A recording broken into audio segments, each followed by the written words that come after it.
What's up, y'all? It's me, Erica. This is your Married to Medicine review.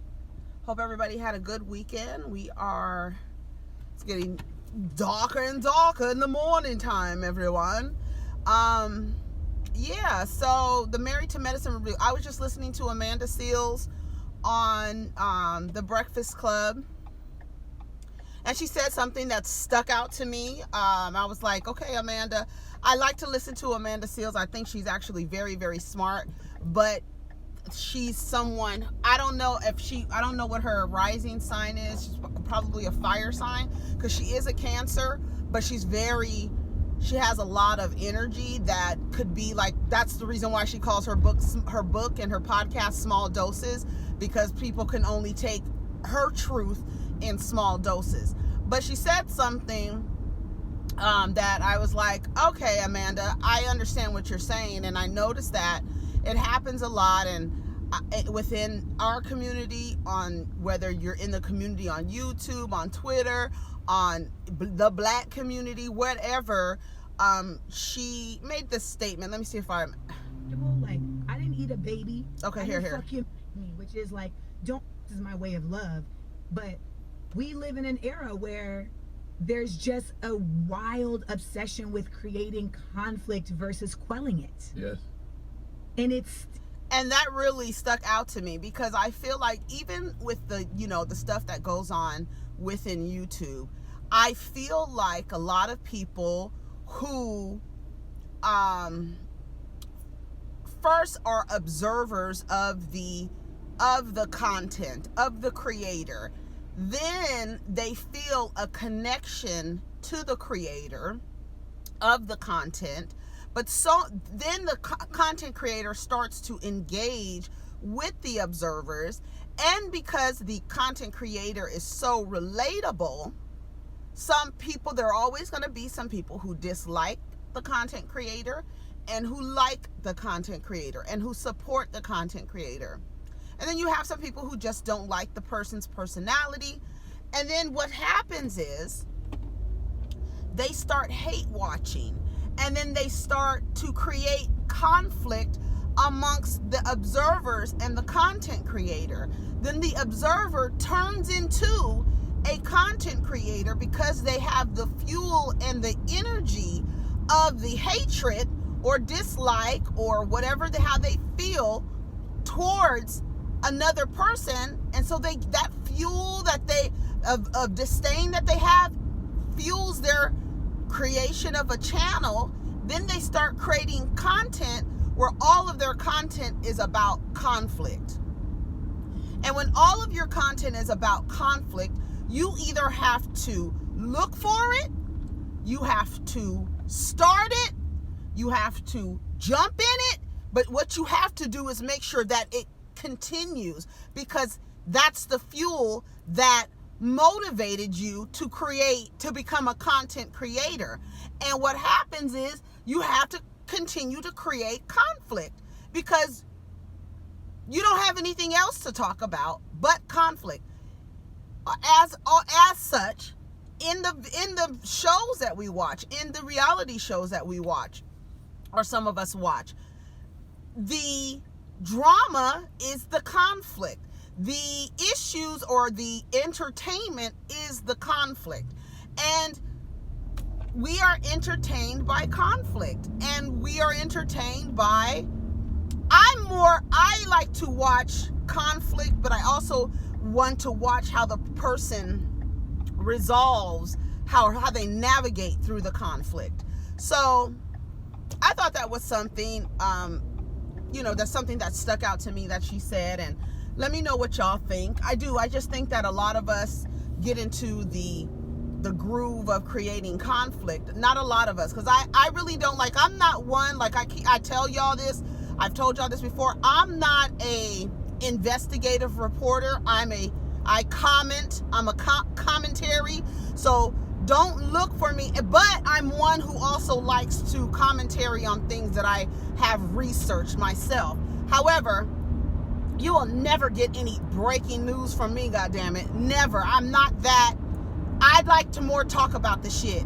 than to actually go look for the shit. Like, oh girl, you know, I'm not into the, well, breaking news, bitch, or call me with the scoop, bitch. Nah, no ma'am, I'm not. That's not me. That's not my tea. But that's why I thought that was interesting. She talked, I don't know, I'm only on 8 minutes. It's 50 minutes of her, but it's like I had such an awakening in these past 2 weeks because I couldn't believe how people took something that was so basic to me, which is like, don't put each other in wild situations for no reason other than our own personal reasons. Now, I don't know what she's talking. We gotta think brighter. We gotta think broader. I don't even know what she's talking about, but she said don't put each other in wild situations. I don't know what she's talking about, but I feel like Charlemagne probably could listen to that, because the thing with him and Gucci Mane and Angela seems to have been an issue among them, which we now know what the line is for Angela. So I guess she's unfollowed him on social media or on Instagram or whatever, but she's actually on tour for her lip service, so she hasn't been in the studio with them or in the radio station with them. So she was with him last week. It was just them two, and then Envy got back from his vacation, and now it's him and it's Envy and Charlemagne.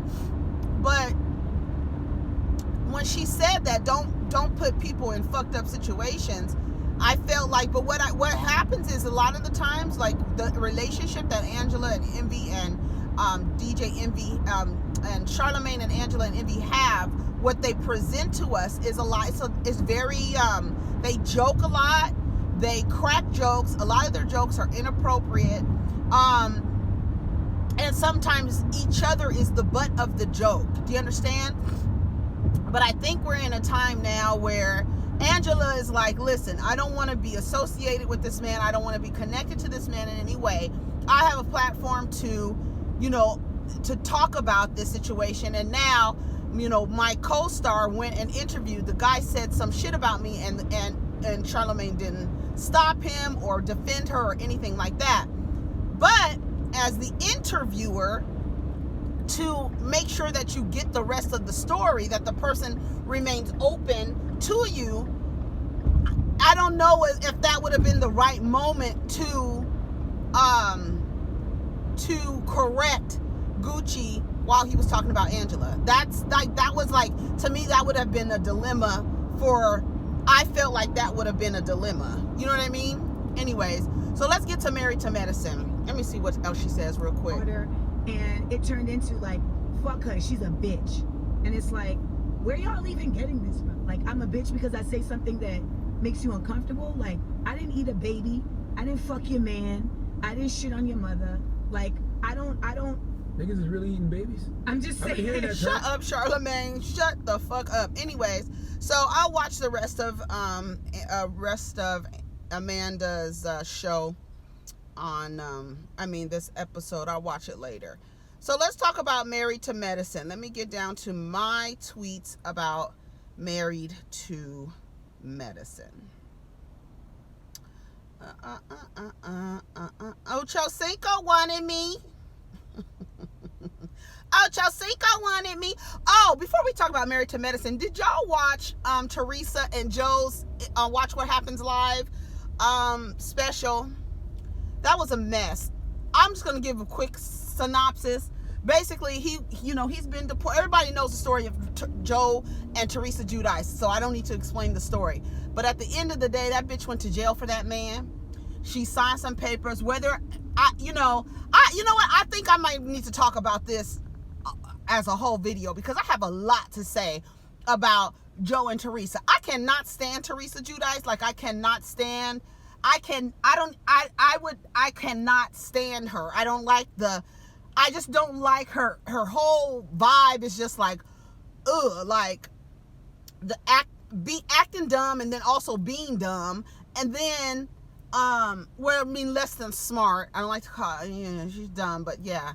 Acting dumb, being dumb, acting unassuming, acting like you're from this mafia ass family, acting like, you know, women are supposed to be able to control their men. Just a lot of things that Teresa, but I just don't care for. I don't even want to talk about it right now because I have so many things to say about that thing. But I'm not mad at her for wanting to leave that man or saying, let's get a divorce. You did something that caused you to be deported. You broke the law. It caused you to be deported. So while you was signing those fraudulent real estate papers, you should have been getting your immigration shit in order, because you're gone. Your wife and kids are not going to move to Italy with you. You cheat on her, have cheated on her, and now y'all mad at her because she's out in the streets with these men. I was like, no, y'all not gonna do Teresa like this. That lady has been through a lot. That lady, I'm like, y'all not doing that. I was like, not for nothing, Teresa looked disgusted when she was watching old clips of her kissing Joe.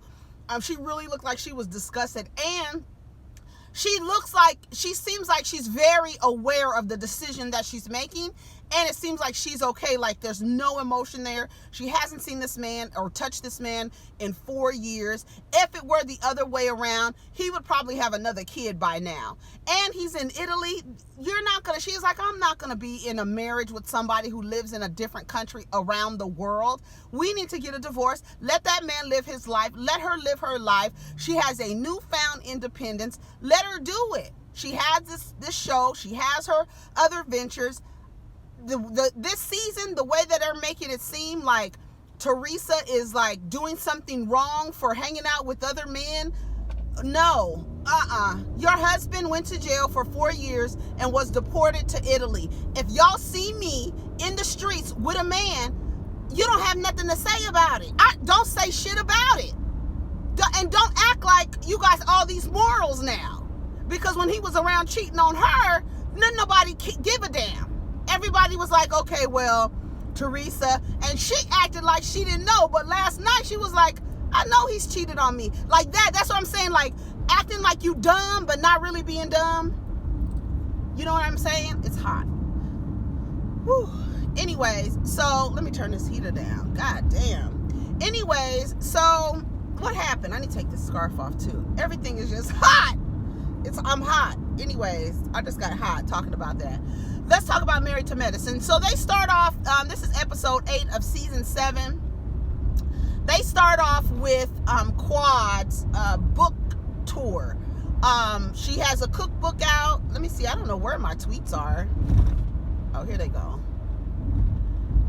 She has a book tour, and she is signing books. Contessa, Heavenly, and Jackie come to see her, and they're standing in line.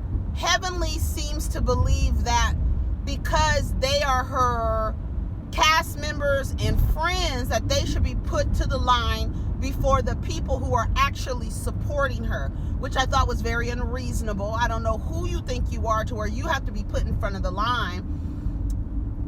You don't even, and the fact that y'all stood in line, why did you stand in line? Why didn't you just walk over and wait to the side? Why are you standing in line if you feel like you don't have to stand in line? Go over there and wait to the side. All the people in the line are people who actually purchase books, people who are actually funding this girl's, lifestyle and dreams. She's gonna pay attention to them first. Fuck y'all bitches. Y'all not paying none of my bills, so I'm paying attention to the people who paying the bills.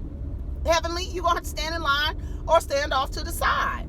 And there's a lot of ramblings about Quad using Gregory to get up to climb this social ladder, as if something is wrong with it, because as if Gregory didn't marry a beautiful woman, thinking that her being on his arm would make him seem more valuable, add more value to him as a doctor. Being a married man to a nice looking woman, there's a benefit in that. So why shouldn't she marry for a benefit as well? Why are you marrying anyone if it's no benefit to you? Like, that's the crazy part of it.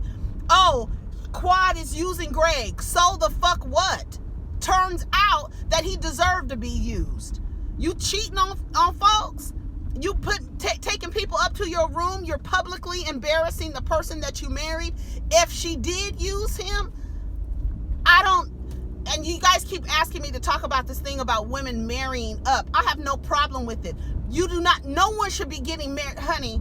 All that getting married for love shit, that's some bullshit. You should be getting married to make a sole proprietorship into a partnership, and that partnership be able to withstand however long the term of your agreement lasts. That's it.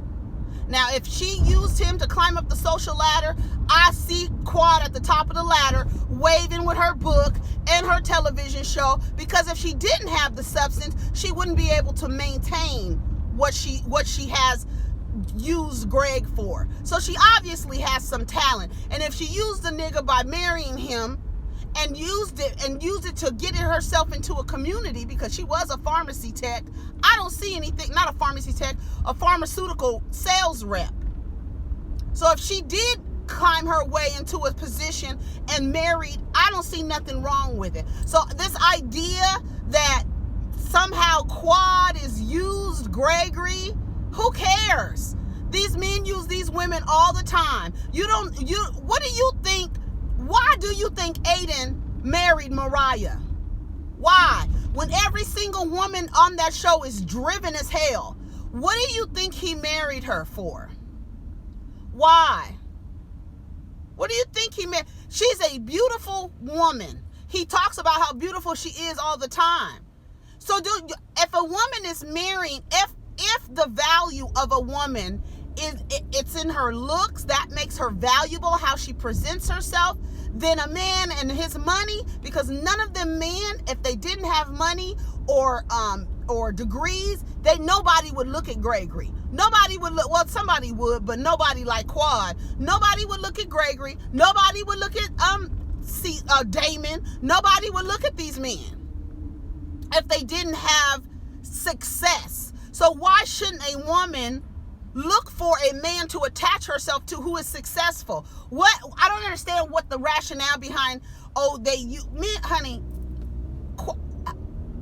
Quad, I see you waving from your ladder, girl. You climbed up to the top and you waving from your ladder. Y'all shouldn't have put that hustler on a television show. Y'all shouldn't have put a woman in position to seize opportunities as they're presented to her if you didn't want her to be successful. So I don't know what y'all talking about. The blonde on Heavenly looked like, I thought it was Mariah at first. When they walked out, I was like, what is Mariah doing at Quad's book signing? But it was Heavenly with that wig on looking like Mariah. I don't know what that was about.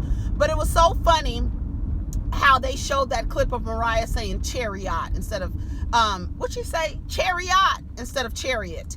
You're not going to make me come off my chariot to throw tomatoes with you. Girl, the dramatics, I'm glad they keep showing these clips so you can see that both of those women are equally as dramatic as the other. And there's nothing, it's so funny because people keep saying that I'm biased. I'm like, am I biased because I don't share your opinion? Is that what makes me biased? Oh, okay. All right. I'm glad that Quad, I kept saying, she said it feels good to be celebrated. Listen, I know the party was over the top. She's combined the party and the book signing with her birthday party, and she's celebrating herself. And I don't see anything wrong with celebrating yourself, throwing yourself a wonderful party. They talked about her throwing her parties and stuff, and it was a cute party. But at the book signing, she said it feels good to be celebrated, and I was like, that's good for her, because I don't know, it just seemed like that marriage, it didn't seem like there was no, that's why I think everybody keeps saying that Quad married for money, because it doesn't seem like there was really any attraction there. Which, if she married for money, what's the problem? He found him another woman. He was in a hotel room with another woman, so he's not gonna have any issues finding another woman. Did you get used? Probably. Did you use her? Probably. Did she make you look a little bit more valuable? Did being on this show make women believe that you had a certain level of access? Did she do that? Because I'm trying to figure out how one didn't use the other, and how, I keep seeing that Quad use Gregory, and I'm just like, I don't give a fuck. But anyway, so they show Curtis and Jackie. Overall, the thing with Curtis and Jackie is Jackie bought a house. She's gutting the house and rebuilding it. She clearly only likes the outside of the house because she's changing everything on the inside. More power to her. The problem that I have is Curtis. I don't know if this is part of the storyline on trying to make them seem like this relatable couple, but a man always complaining about the budget of a woman who is actually the breadwinner is annoying. It's annoying. Everything she says, he has to protest. You shut up. That woman cannot have babies. She has compromised living in different places because of where you want to live. She has gone through cancer twice. You have publicly shamed her by cheating on her in public. You didn't have enough respect for her to do it in private. You did it in public. And you don't have nothing to say about a closet. You shouldn't have nothing to say about anything. You should shut your ass up and let that woman create the house that she wants to create for herself. Period. Shut your ass up. How you talking about a budget? Shut up. Just be quiet. That's why I don't like Curtis. Y'all want to accept him back, but like I say every single time, y'all still give Chris Brown a bullshit for years of what he did to Rihanna, even though Rihanna has forgiven him and is even playing music in her background of her damn makeup line. But I'm mad at Curtis. I'm still mad at Curtis.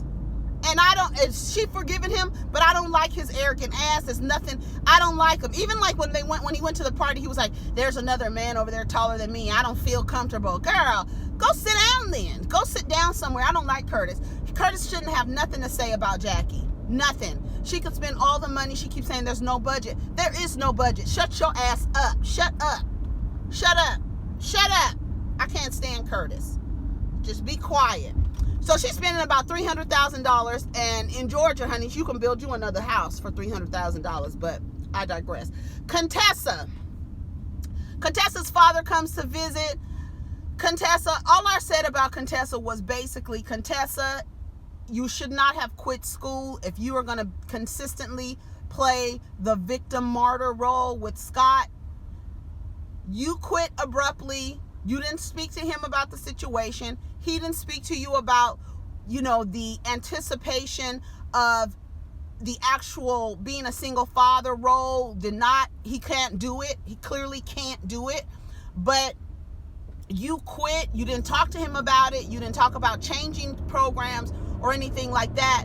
And now you want to act like it's his fault. You made the decision. You made the decision to leave school. You cannot continue to remind him of the choice that you made. What you could have done was finish school and let him complain. So what you've decided to do was become the martyr and say, well, since I don't want him to complain, but I'm going to complain the entire time about me having to quit school. And how he said, I don't want to talk about this in front of the kids. She's like, I asked my dad, I didn't ask you. Like, that shit, Contessa, no ma'am. I'm not. Everybody wants you to finish school. Everybody wants you to go back to school. Everybody thinks that Scott should have stuck it out. But I don't think anybody is with the blaming Scott for the rest of your life. The resentment that you are going to hold because of Scott not being able to maintain the home when the easy resolution was to get him help. So you're the victim, and now you're the martyr. And after a while, that's the same thing as like when a woman takes a man back. Like if Jackie were to keep reminding Curtis, or Mariah were to keep reminding Aiden that they cheated on them, or Gregory, Quad is the type of person that she'd keep reminding Gregory, you cheated on me. I've taken you back. You cheated on me. That nobody wants to hear that. If you've forgiven, see, you shouldn't have done that, Contessa, and that's just the bottom line. You fucked up, and now you're gonna blame Scott for the rest of your life. You need to get your ass back in school. Does that make me a quitter? And Scott's like, no, that doesn't make you a quitter. I asked my dad. Girl, What? No, ma'am. That's not happening like that. You're not doing right. Contessa, you're not doing right. Cecil and Simone said something about Gregory when they were making a comment about happy wife, happy life. And I started laughing, but I still don't know what they said. They were making a joke, and I just still don't know what they said. But all I heard them say was something about Gregory. I don't know. Happy wife, single wife, happy life, some shit. Anyways, they get on Miles. Miles is 20 years old, and his parents are still doing his laundry. There's nothing wrong with the kid living at home as long as he's going to school. I don't see nothing wrong with that. I don't know why black parents have learned from white parents who, and see, there's a breakdown here. Black parents love to kick their kids out at 18 years old and tell them they're on their own at 18. You're gonna have to work, this and that. There's no foundation of tribalness or community. They kick the kids out. The kids have to come back. Instead of allowing the kids to stay home, go to school if they want to go to school locally, stay home, contribute to the household, and live until they are stable enough to move out. I don't see anything wrong with it. Black families, I don't know why. I don't know where that comes from. I do know that it comes from white American standards. It does come from that. And unfortunately, living in America, a lot of our grandparents and parents, mostly baby boomers, they took on a lot of the ideologies of white baby boomers, and they kicked their kids out, forgetting the fact that when these white kids get kicked out, they still have access. Their parents are still supporting them. It just looks like they've been kicked out, right?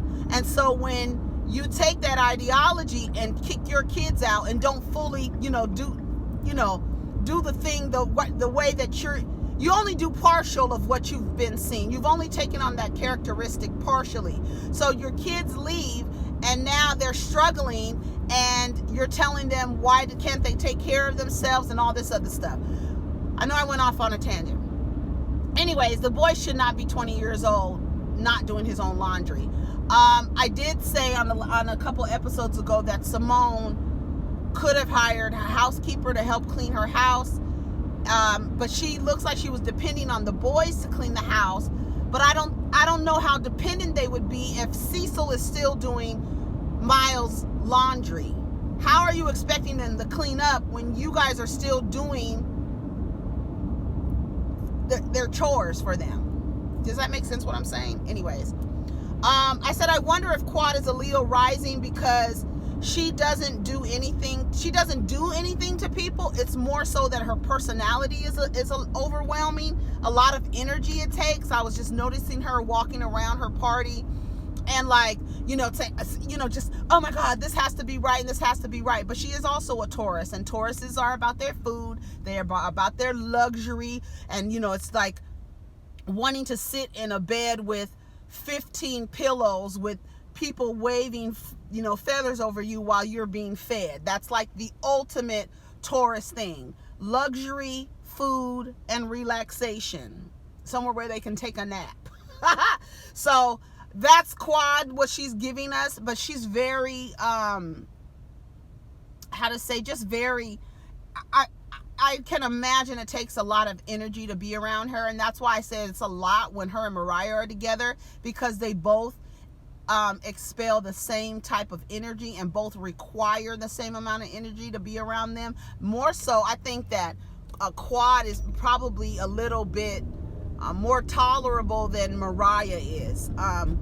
Quad is more like, I don't know. I was like, Quad, oh my God, it's just so much energy. Quad's like, I have to taste this for continuity. Anyway, so it's Ramadan, and they go to Istanbul Cafe, which I've been there, and they really have really good food in Atlanta. A nice little Mediterranean restaurant, really good food actually. And they were sitting in there, and one of the things during Ramadan is that you need to watch your mouth and not talk about people, talk bad about people while you're fasting and things like that. So they're sitting around a table, and I don't know what other type of conversation they were having, but they only focused on the conversation about Quad. Now, while Quad is over there having a party, I'm not sure why or how, during you breaking fast while observing your religious holiday, and Ramadan is the end of the lunar calendar. It is, if you think about it, it is in the same way as Christians celebrate the solar calendar. It's the end of the year of the lunar calendar. So there's you fast for the month, and at the end you have a big celebration called the Eid, and it's almost like that's the end of the year. That's when you get the gifts and all that stuff, dressed nice and beautifully and this and that. But part of the fast is sun up, sundown. You are abstaining from sex, drinking, backbiting, cussing, water, everything. It's a complete fast and a sacrifice. And part of that is you cannot gossip and talk shit about people. And I don't know, Mariah, I heard that you are a practicing Muslim now. I don't have anything to say about that. Only time I have anything to say about people who practice a certain religion is when they try to enforce their religion and try to act like they are their religion, when you're really just practicing the religion. So I didn't know why somebody called Quad a hoe, and then Lake called Quad a hoe. But she was also in your wedding. They replayed the show. I told you every episode that Mariah was going to bring up the drugs. She's brought it up again in this episode. So this is going to be her storyline. I don't know why. I just don't, y'all keep saying that I'm biased, and I don't know what you want me to say about Mariah. I just don't like her. I like, if I had to choose, if I had gun to my head, I'd choose Quad over Mariah, and that's just what it is. I could deal with someone like Quad. I can't deal with somebody like Mariah. And what makes them different is the fact that myself would not be able to relate or engage with somebody like that who requires that much attention and energy. They both are the same person if you really want to think about it, but if you had to choose one over the other, I choose me. And so Mariah is sitting there with her family, and Mariah does this a lot. She makes it seem like somebody else is saying something. Like Lake and her mother are always getting involved with the cast and having things to say, and then Mariah gets upset when someone says something about Trap House Lucy. And Trap House Lucy always has something to say about somebody. So when you say something about, when your mother says something about somebody and that person says something about your mother, you can't get mad, because who the fuck is your mom? Like, who the fuck is that lady to where you believe she deserves the respect that she's not giving? That's the problem that y'all have with these black ass elders. They expect respect that they are not giving, but they'll tell you, don't allow anyone to disrespect you. I guess the only person you can allow to disrespect you is them, which goes against everything you've been taught. So it's a mind fuck. So fuck Lucy.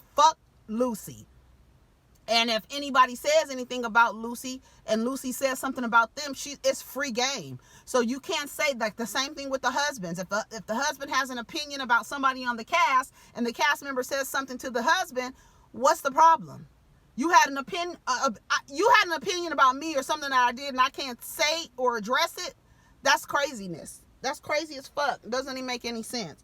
And so I said Quad and Mariah need their own show called Where is the Lie? And they can tell lies on each other back and forth, and we'll just figure out who's telling the truth. Because at the end of the day, that's all it is. Because everybody thinks Quad is lying. Everybody thinks Mariah is lying. It's just a matter of who you believe and who you actually look at and relate to more. That's the only reason why nobody can tell me what is the difference between Quad and Mariah, other than Quad can coexist with Mariah. Mariah cannot coexist. Her personality doesn't allow her to coexist with Quad. And the fact that Quad pays her dust and doesn't give her the energy that she's looking to expel from Quad, it bothers Mariah.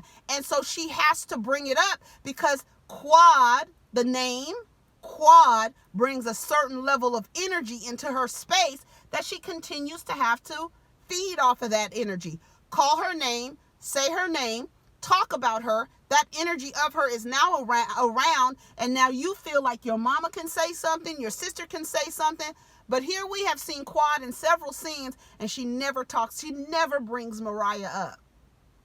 But here you are sitting at, you're breaking fast with your family, with people that you love and respect, and you are breaking a fast, consuming food for the nourishment of your body, and yet you are talking about someone you can't stand. First of all, you should not, while you're eating food, you should not be talking about that because you're going to digest your food in a different way. We already talked about that. Well, I showed y'all that clip from Deepak Chopra talking about you should not be breaking bread with people you do not like because you do not digest your food well. The same thing goes here. You are sitting at a table during a religious holiday, a moment in your religious holiday, and you are talking shit about this woman to the point where you call her a whore. She's always been a whore. That's what you said. And word on the street is, how in the hell is she a whore and you let her? But here's the thing. I told y'all this, and y'all act like I don't be knowing what I'm talking about. What did I tell y'all? What's worse, being a whore or sniffing coke around a group of married women? What's worse? Now, some people say somebody who's doing drugs. There are a lot of people who do drugs socially and can maintain. You will never know they do drugs. You will never look at them and tell. Never know. So, saying that somebody is, to me, like I said on the last video, what's worse? Calling somebody a whore, saying this woman sleeps with married men, or saying somebody does powder? Because you bring the drug allegation up at the table, and then your sister calls her a whore. So here it is. Is a whore or a drug addict? What do you want? They go to Quad's white party. Eugene has on a white Izod t-shirt. They show Toya's two-story closet, which looks nice, but again, Toya does not have the fashions to support the design and the architecture. She just doesn't have it. The way that it looked like a casing with the shoes, a casing for her purses. She wants to put them on display. I think it looked nice. But it doesn't seem like it's really, I guess it's two-story because it's a stairway from the basement. It's a part of the basement going up to the second level, and where she's actually that's where her vanity and stuff is, and where she's sitting down and her mirrors and stuff, and where she's doing her makeup. But Eugene comes up there with his titties and a white t-shirt, and I don't know what kind of party y'all going to where y'all say that in Atlanta you got to do something big, but y'all look like y'all going to a picnic.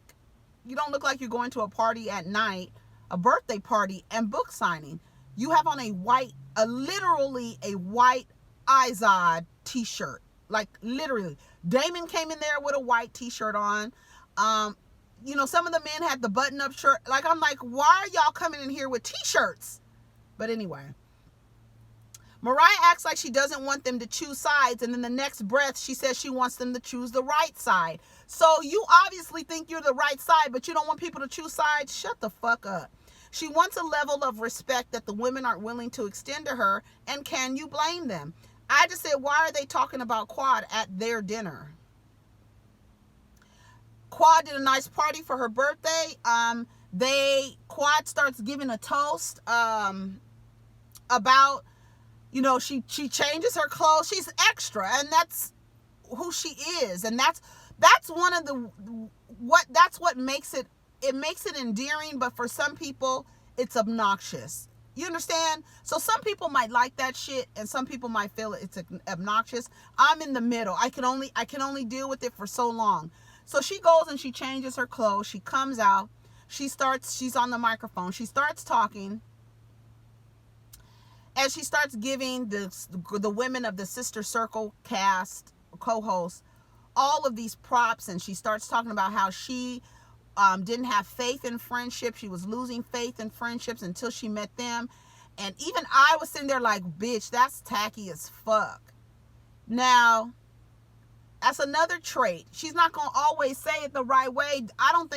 It's not excusable. I think that she could have worded everything a different way, but she's being petty. And at the same time, trying to show love at the same time, folks like that, they just can't help shit like that. It was tacky as fuck. I was looking like, Quad, what the fuck are you doing? Like, that shit is tacky as hell. And Simone and Toya use that as a way to leave. Like, fuck it. You're not mentioning us first. First of all, them two, the way that they left, validated why they were second. Do you understand? Like, oh, you showed your ass while you're second. That because of how you guys treated me. I lost the idea of what a friendship was amongst women until I met these women. Y'all weren't giving me that. Y'all were antagonizing me, bum rushing me, trying to get in my business when I felt like you really didn't give a shit about me. The two people that left are the two people that Quad had the biggest issues with. And when they left, I said, and when she turned around and then started talking about, because they were like, damn, like even Contessa was like, wow. Like even everybody was like, what the fuck? She turned around, she's like, I can't forget my girls. And then she was looking for Toya and Simone. And I thought it was odd that Toya actually left because Toya, when you had your birthday, you was talking about how somebody was there that shouldn't have been invited. And you made them that was embarrassing. And that kind of tackiness, that's what I thought Quad was doing. She could have done that totally different. That shit was so tacky. I was like, she didn't do that right. But she's petty. Simone, Toya, and Eugene, they left. They all left. She finally gives the props to the girls, and it was like, I knew you wasn't going to forget us. Y'all thought she forgot y'all. And that is just a testament to how she feels you guys treated her during that time. You know, there's some people that be around friendships and have friendships and stuff like that, but they hold you in a particular space as their friend. You're not the friend that they confide in. You're not the friend that they do this with. You're not the friend that they go to brunch with. You're not the friend they can call and ask for, emotional support with. You're a different kind of friend. And I think that's how she positioned them in her petty way. You're a different kind of friend to me. Y'all made me doubt what it was to have healthy friendships with women, and these women, they secured that. They helped me realize that it's not all lost. So they come first in this trying year that I had. Baby, I don't know why they showed that damn Mini Cooper zooming off. Every time they show that Mini Cooper zooming off with that man in it, I scream, I holler.